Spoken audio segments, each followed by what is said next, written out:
जय श्री कृष्ण।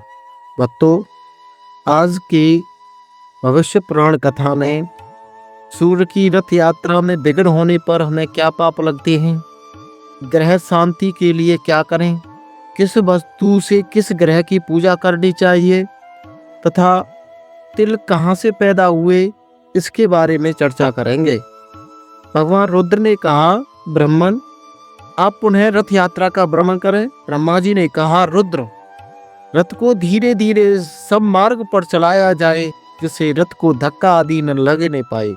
मार्ग की शुद्धि के लिए प्रथम प्रतिहा और दंडनायक उस मार्ग में जाएं। पिंगल, रक्षक, द्वारक, दिंडी और लेखक ये भी रथ के साथ साथ चलें। इतनी सतर्कता और कुशलता से रथ को ले जाया जाए कि रथ का कोई अंग भंग न हो। रथ का ईसादन टूटने पर ब्राह्मणों को और अक्ष टूटने पर क्षत्रियों को और त्रा टूटने पर वैश्यों को, सैया के टूटने पर शूद्रों को भय होता है। युग के भंग से अनावृष्टि, पीठ के भंग से प्रजा को भय, रथ का चक्र टूटने से शत्रु सेना का आगमन, ध्वजा के गिरने से राजभंग होता है तथा प्रतिमा खंडित होने से राजा की मृत्यु होती है। छत्र के टूटने पर युवराज की मृत्यु होती है। इनमें से किसी भी प्रकार का उत्पाद होने पर उसकी शांति अवश्य करनी चाहिए तथा ब्राह्मण को भोजन तथा दान देना चाहिए और विधि पूर्वक ग्रह शांति करानी चाहिए। रथ के ईशान कोण में देती अथवा कुंड बनाकर घी और समिधाओं से देवता तथा ग्रहों की प्रसन्नता के लिए हवन करना चाहिए और इन नाम मंत्रों से आहुति देनी चाहिए। ओम अग्रये स्वाहा, ओम सोमाय स्वाहा, ओम प्रजापते स्वाहा इत्यादि अनंतर शांति एवं कल्याण के लिए इस प्रकार प्रार्थना करनी चाहिए। स्वस्त्यस्ति त्वच विप्रेभ्य स्वस्तिरागे तथैव च गोभ्य स्वस्ति प्रजाभ्यश्च जगत शांतिरस्तु वे। शं नोस्तु द्विपदे नित्यं शांतिरस्तु चतुष्पदे। शं प्रजाभ्यस्तथावस्तु संसदात्मने चास्तु वे। भुवः शांतिरस्तु देवेश भुवः शांतिस्तथैव च। स्वस्य वास्तु तथा शांति सर्वत्रास्तु तथा रवे। त्वं देव जगत् स्रष्टा पोष्टा चैव त्वमेव हि प्रजापाल ग्रहेशान शांतिं कुरुम दिवसपते।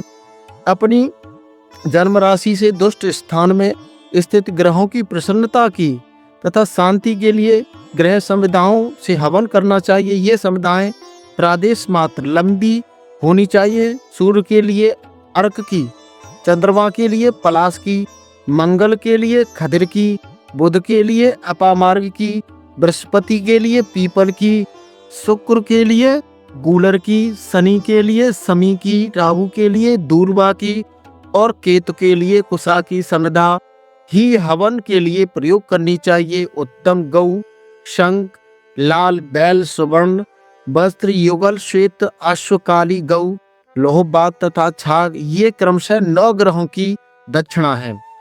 गुड़ और भात, घी मिश्रित खीर, हविष्यान, क्षीरान, दही, भात, घृत, तिल और उड़द के बने पकवान, गूदों वाला फल, चित्रवर्ण का भात एवं कांजी ये क्रमशः नवग्रहों के भोजन है। जैसे शरीर में कवच पहन रहने से बाण नहीं लगते, वैसे ही ग्रहों की शांति करने से किसी प्रकार का उपघात नहीं होता।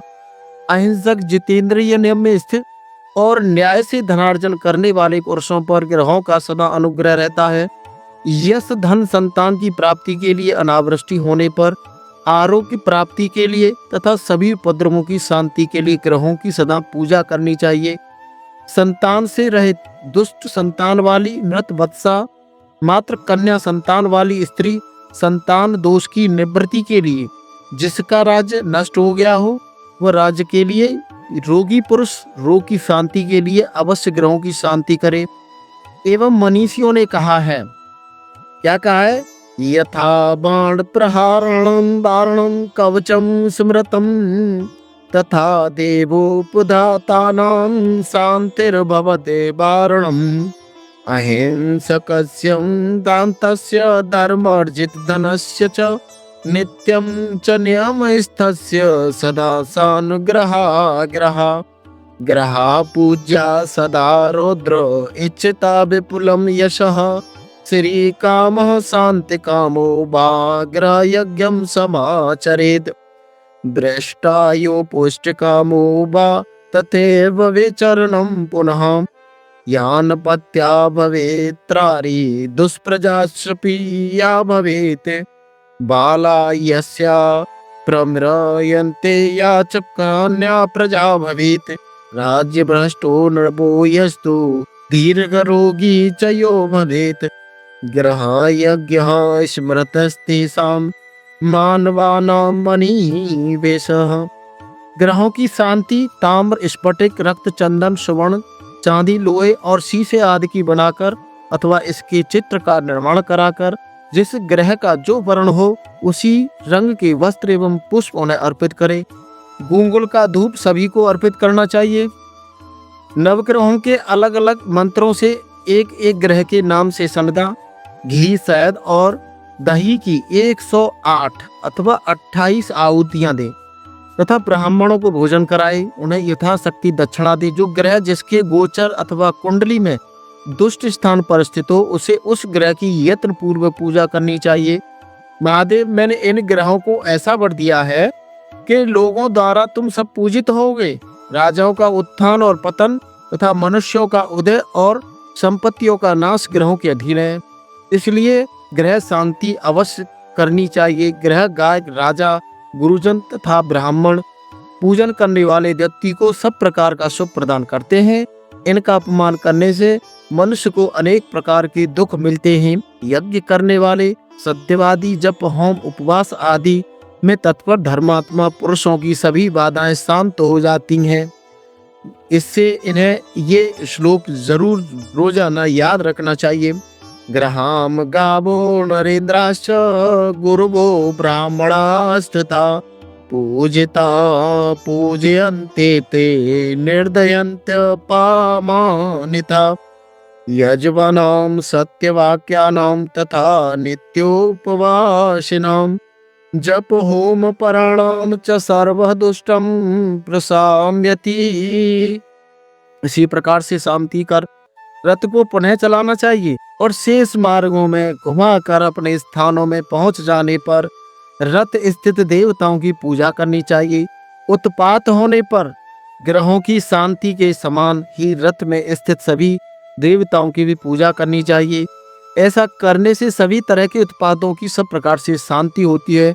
दुष्ट ग्रहों की शांति के लिए ब्राह्मणों को तिल प्रदान करे अथवा घी के साथ तिलों का हवन करे और देवताओं को धूप दे। तिल देवताओं के लिए स्वाहारूप अमृत, पितरों के लिए स्वधारूप अमृत तथा ब्राह्मणों के लिए आश्रय स्वरूप कहे गए हैं। ये तिल कश्यप के अंग से उत्पन्न हुए हैं तथा देवता एवं पितरों को अति प्रिय है। स्नान, दान, हवन, तर्पण और भोजन में परम पवित्र माने जाते हैं।